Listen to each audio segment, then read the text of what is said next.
Student, आप लोगों के अपने चैनल राठौर एजुकेशन पॉइंट में बहुत बहुत स्वागत है। एक प्रश्न काफी लोगों के द्वारा पूछा जाता है कि जीएनएम नर्सिंग के लिए हमें कितना रैंक तक जीएनएम नर्सिंग मिल जाएगा या एएनएम नर्सिंग मिल जाएगा या दूसरे course OT, lab technician, radiology, X ray, pharmacy, बहुत सारे कोर्सेस हैं, फिजियोथेरेपी, डेंटल हाइजेनिस्ट, मैकेनिक्स, बहुत सारे हैं, ophthalmic assistant, sanitary inspector, ECG technicians, anaesthesia. तो ये सब कोर्सेज के लिए आपको कितना रैंक चाहिए, कितना रैंक रहेगा कि ये सारे कोर्सेज हमें मिल सकते हैं। तो सबसे पहले मैं एएनएम का बताने वाला हूँ। एएनएम नर्सिंग जो कि सिर्फ लड़की ही कर सकती है। एएनएम नर्सिंग, ये जो एएनएम नर्सिंग है ये सिर्फ लड़की कर सकती है। एएनएम नर्सिंग ये सिर्फ लड़की कर सकती है, गर्ल्स। सबसे पहले यूआर में आपका कितना होना चाहिए मैं बता देता हूँ। ऐसे मैंने पहले भी बताया है, बट आप लोग काफी ये प्रश्न पूछते हैं तो मैंने सोचा कि चलो एक बार आज फिर बता ही देते हैं। यूआर में आपका, एएनएम के लिए यूआर में आपका 17,000 रैंक तक है तो आराम से हो जाएगा। यूआर 17,000। बीसी कैटेगरी में 8,000 तक, बीसी कैटेगरी में 8,000 रैंक तक। चलिए आगे देखते हैं ईबीसी कैटेगरी। ईबीसी कैटेगरी में 6500 तक आराम से हो जाएगा, 6500 तक हो जाएगा। ईडब्ल्यूएस, देखो लाइन भी कट गई। ईडब्ल्यूएस कैटेगरी में 2100 तक हो जाएगा। अगर आपका यूआर में रैंक ज्यादा है तो अपने कैटेगरी से देखना, मैं समझा भी दूंगा, पहले मैं लिख लेता हूं सर। एसएससी में 3400 रैंक तक आराम से हो जाएगा, एसएससी कैटेगरी में। एसटी में 80 रैंक तक आराम से हो जाएगा। चलिए एएनएम है ना, आराम से आपका 80 रैंक तक हो जाएगा, 80-100 रैंक तक है तो आराम से हो जाएगा। चलिए आगे देख लेते हैं डीक्यू कोटा में। डीक्यू कोटा में 1500 तक, डीक्यू कोटा में 1500 रैंक तक आराम से हो जाएगा।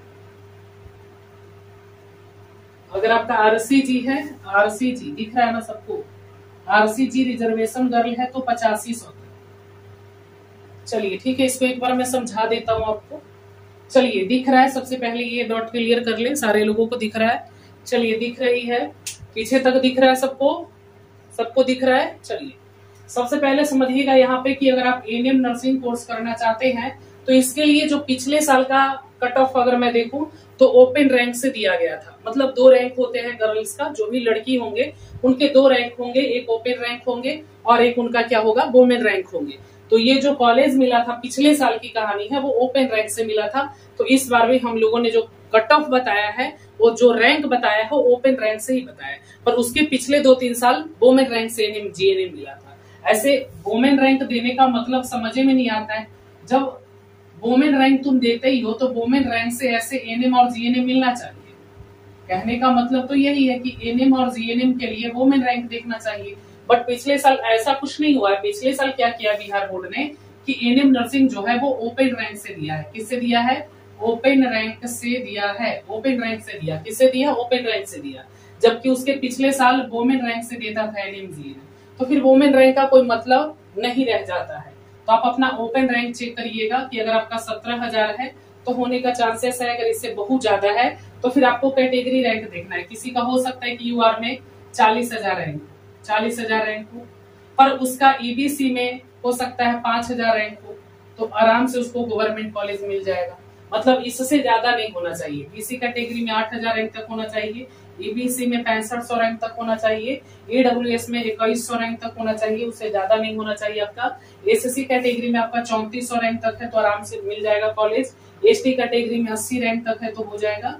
डीक्यू कोटा में 1500, डीक्यू मतलब कि ये डिसेबल कोटा होता है, विकलांगता लोगों का होता है, जो विकलांग होते हैं उनका कोटा है ये।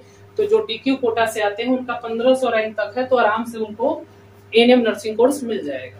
अब देख लीजिए दूसरा है हमारा RCG category, reservation category girl होता है जिनको आरसीजी रिजर्वेशन मिलता है। जो लड़की को रिजर्वेशन मिला है उनका अगर 8500 रैंक तक भी है, 8,500 यानी 8500 रैंक तक भी है, तो उनको बहुत ही आराम से, आसानी से उनको क्या मिल जाएगा, एएनएम नर्सिंग कोर्स मिल जाएगा। पिछले साल भी बहुत सारे स्टूडेंट को मैंने देखा आरसीजी कैटेगरी से उन्हें कॉलेज अलॉट हुआ था।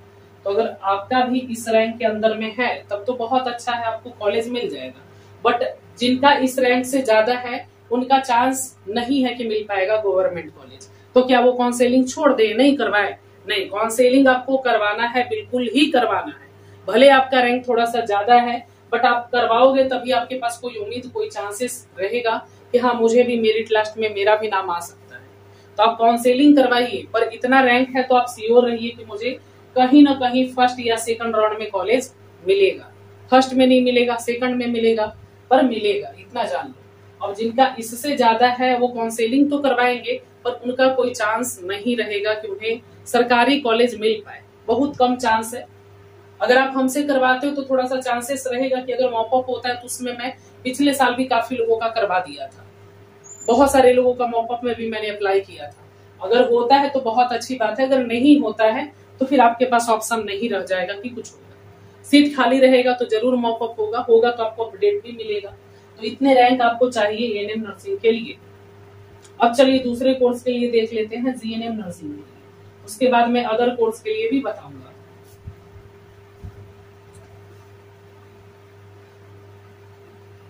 और अगर आप चैनल पर पहली बार आए तो चैनल को सब्सक्राइब जरूर कर लीजिएगा, क्योंकि आपको यहाँ पे सारे अपडेट मिलते रहेंगे परीक्षा तक नहीं, सॉरी, जब तक आपका एडमिशन नहीं हो जाता, एडमिशन तक आपको सारे अपडेट यहाँ पे मिलते रहेंगे। चलिए अब मैं जीएनएम नर्सिंग का बताने वाला हूँ कि अगर आप जीएनएम नर्सिंग करना चाहते हैं तो उसके लिए आपको कितने रैंक होने चाहिए। जीएनएम नर्सिंग के लिए आपको कितना रैंक लाना है ताकि आपको जीएनएम नर्सिंग मिल जाए। चलिए जीएनएम नर्सिंग के लिए आपको कितना रैंक लाने है। चलिए जीएनएम नर्सिंग जो कि सिर्फ लड़की ही कर सकती है, इस कोर्स को भी जीएनएम नर्सिंग जो कि सिर्फ लड़की ही कर सकती है। जीएनएम नर्सिंग जो होता है ये सिर्फ लड़की ही कर सकती है, लड़के इस कोर्स को नहीं कर सकते। ठीक है, इतना जान लो। चलिए अब बात कर ली हम लोग जीएनएम नर्सिंग का। तो जीएनएम नर्सिंग के लिए आपको यूआर में 2900 रैंक चाहिए। अगर आपका यूआर जनरल से आता है तो आपका 2900 रैंक चाहिए। कितना चाहिए? 2900 रैंक होना चाहिए, इससे ज्यादा नहीं होना चाहिए। बीसी कैटेगरी में 850, बीसी कैटेगरी में 850 होना चाहिए अगर आप जीएनएम नर्सिंग करना चाहते हैं तो। और ये भी सिर्फ गर्ल्स को ही मिलेगा। और इसके लिए भी आप अपना ओपन रैंक देखेंगे। कौन सा रैंक देखेंगे? ओपन रैंक, अपना ओपन रैंक देखिएगा, ठीक है ना, कि वोमेन रैंक देखिएगा। इसके लिए भी आपको क्या देखना है? ओपन रैंक देखना है, वोमेन रैंक नहीं देखना। यूआर में 2900 तक, बीसी कैटेगरी में आपका 800 रैंक तक होना चाहिए। और बाकी बता रहे हैं,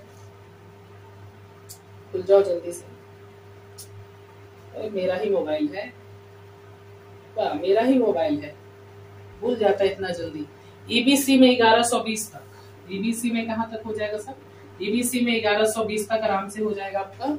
आगे देख ले ईडब्ल्यूएस में, तो ईडब्ल्यूएस में आपका 460 तक हो जाएगा ईडब्ल्यूएस में। एससी में 900 तक हो जाएगा, एससी कैटेगरी में आपका 900 रैंक तक हो जाएगा, कोई दिक्कत नहीं आने वाला है। एसटी कैटेगरी में 58 रैंक तक हो जाएगा, 58। चलिए आगे देख लेते हैं हम। डीक्यू कोटा में 150 तक, अगर आपका कोटा डीक्यू है, डिसेबल कोटा है, तो 150 रैंक तक हो जाएगा। और अगर आपका आरसीजी है तो 250, आरसीजी है तो 250 रैंक। चलिए ठीक है, इसको एक बार फिर से समझते हैं। जीएनएम नर्सिंग जो कि सिर्फ गर्ल्स ही कर सकते हैं, सिर्फ लड़की ही कर सकते हैं। जीएनएम नर्सिंग जो कि सिर्फ लड़की कर सकते हैं, गर्ल्स कर सकते। ओपन रैंक इसके लिए आपको देखना है, यूआर में 2900 रैंक तक होना चाहिए, उससे ज्यादा नहीं होना चाहिए। बीसी कैटेगरी में 850 होना चाहिए, उससे ज्यादा नहीं होना चाहिए आपका। ईबीसी कैटेगरी में 1120 रैंक तक होना चाहिए अगर आप जीएनएम नर्सिंग कोर्स करना चाहते हैं 2024 में। तो आपको कितना रैंक चाहिए देख लीजिए एक बार फिर से। यूआर में 2900 रैंक तक, बीसी कैटेगरी में 850, ईबीसी में 1120, ईडब्ल्यूएस में 460, उससे ज्यादा नहीं होना चाहिए आपका ईडब्ल्यूएस में। एससी कैटेगरी में 900, एसटी में 58 रैंक तक होनी चाहिए। पिछले साल एक 56 रैंक था एसटी में, पल्लवी कुमारी नाम था उनका, ठीक है, मिठाई भी नहीं खिलाए, गलती हुआ मेरे सर, बट उनका जीएनएम नर्सिंग हो गया। डीक्यू कोटा में 150 रैंक तक, और आरसीजी रिजर्वेशन गर्ल है अगर आपका तो 250 रैंक तक आपको आराम से जीएनएम नर्सिंग मिल जाएगा। इससे ज्यादा रैंक है तो फिर आपको दूसरे कोर्स मिलेंगे, जीएनएम नहीं मिलेंगे, फिर आपको एनएम मिलेगा। इससे ज्यादा रैंक है तो जीएनएम नहीं मिलेगा, ऐसा नहीं कि कुछ नहीं मिलेगा। इससे ज्यादा रैंक है तो एएनएम जीएनएम नहीं मिलेगा, सॉरी, एएनएम मिलेगा, फिर अदर कोर्स जो भी है OT, lab technician, radiology, pharmacy, X ray, ECG वगैरह वगैरह कोर्स मिल सकता है, बट आपको जीएनएम नहीं मिलेगा। अगर आपको जीएनएम चाहिए तो आपका रैंक इसके अंदर में ही होना चाहिए, इससे ज्यादा नहीं होना चाहिए। इससे ज्यादा रैंक है तो फिर आपको जीएनएम नहीं मिलेगा, फिर दूसरे कोर्स आपको मिल सकते हैं, एएनएम मिल सकते हैं, अदर कोर्स मिल सकते हैं। तो चलिए अब दूसरे कोर्स के बारे में भी जान लेते हैं।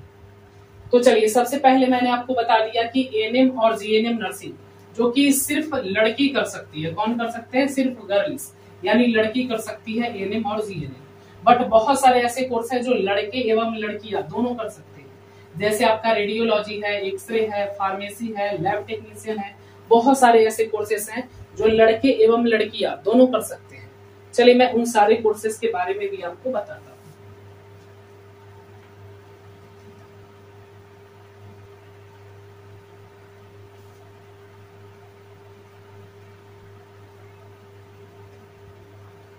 बहुत सारे ऐसे कोर्सेस हैं जो लड़के एवं लड़कियां कर सकते हैं, जैसे में DMLT, lab technician, radiology, X ray, pharmacy, ECG technician, sanitary inspector, anaesthesia technicians, बहुत सारा कोर्स है। Dental hygienist, mechanics, physiotherapy, ophthalmic assistant, बहुत सारे ऐसे कोर्सेस हैं जो लड़के भी कर सकते हैं और लड़की भी कर सकती है। ओटी बिल्कुल कर सकती है, क्या नहीं करेगी?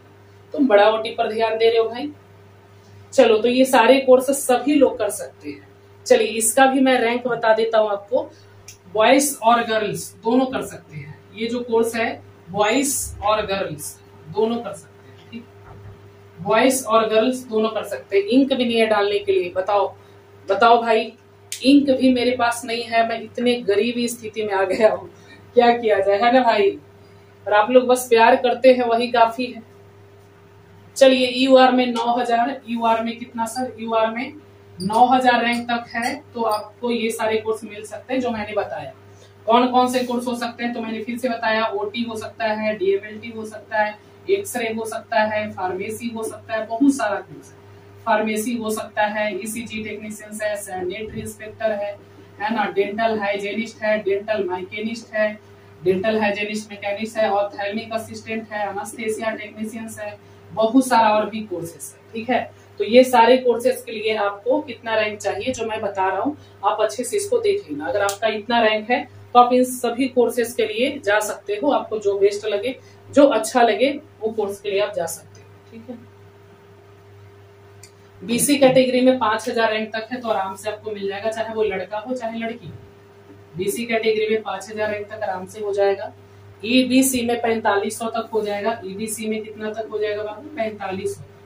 ईबीसी में 4500 तक आराम से हो जाएगा आपका।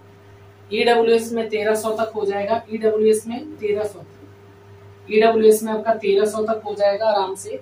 एससी में 3500 तक हो जाएगा। एससी में 3500 रैंक तक आराम से हो जाएगा आपका। एसटी में 60 रैंक तक हो जाएगा। एसटी में 60 रैंक तक हो जाएगा। डीक्यू में 500 रैंक तक हो जाएगा अगर आपका कोटा डीक्यू है। चले मैं उम्मीद करता हूँ सारे लोग इसको अच्छे से समझ गए होंगे। एक बार फिर से मैं समझा देता हूँ आपको। बॉयज और गर्ल्स, इसके लिए भी आपको अपना ओपन रैंक देखना है। कौन सा रैंक देखना है बाबू? इसके लिए भी आपको अपना ओपन रैंक ही देखना है, ठीक है। ओपन रैंक ही देखना है, चाहे वो लड़के हो। लड़के के तो एक ही रैंक होता है, लड़की का 2 रैंक होता है ना। तो सारे लोग अपना ओपन रैंक ही देखना। यूआर में 9000 रैंक तक, बीसी में 5000 तक, ईबीसी में 4500 तक, ईडब्ल्यूएस में 1300 तक, एससी में 3500 तक, एसटी में 60 तक, डीक्यू में 500 तक। इतना रैंक अगर आपका है तो आपको बहुत ही आराम से, आसानी से ये सारे कोर्सेस मिल सकते हैं जो मैंने इधर साइड में लिखा है, ठीक है। तो मैंने सारे कोर्सेस का आपको रैंक कट ऑफ बता दिया कि कितने रैंक तक वाले को कौन सा कोर्स मिलेगा। सबसे पहले एएनएम नर्सिंग का बताया, जीएनएम नर्सिंग का बताया, और बाकी जो अदर कोर्सेस है उसका भी मैंने रैंक बता दिया है। अब जिनका रैंक इससे ज्यादा होगा तो क्या उनको गवर्नमेंट कॉलेज नहीं मिलेगा? मिलेगा। अरे भाई इससे ज्यादा है तो फिर अगर लड़की है तब फिर एएनएम मिल सकता है। एएनएम नर्सिंग तो मिलेगा ही। अगर रैंक इससे ज्यादा है तो फिर एएनएम नर्सिंग का तो चांस बनता ही है, एएनएम नर्सिंग हो जाएगा, एएनएम नर्सिंग हो सकता है। अगर किसी का रैंक बीसी कैटेगरी में 6000 है, 7000 है, 6700 है, 6500 है, ईबीसी में किसी का 6000 है, तो फिर उसको मिलेगा, बट उसको लड़की बनना पड़ेगा। मतलब लड़की है तब ठीक है, और लड़का चाह रहा है कि मुझे भी मिल जाए तो फिर लड़की बनना पड़ेगा तुम्हें, ठीक है। लड़की बनना इतना आसान नहीं, बहुत तकलीफ है भाई। चलिए ठीक है, तो बीसी ईबीसी इससे ज्यादा रैंक भी है तो फिर आपको एनएम नर्सिंग का चॉइस रहता है कि आपको एनएम मिलेगा। तो मैंने सारे कोर्सेस का कट ऑफ बता दिया, मतलब कि रैंक कार्ड को अच्छे से समझा दिया। अगर आपका रैंक इसके अंदर में है तो आपको गवर्नमेंट कॉलेज, सरकारी कॉलेज लेने से कोई नहीं रोक पाएगा। आराम से आपको सरकारी कॉलेज मिलेगा, श्योर रहिए, गारंटी रहेगा हमारा। प्यार करते हैं तो चैनल को भी सब्सक्राइब कर लीजिएगा और लाइक कर दीजिएगा। धन्यवाद।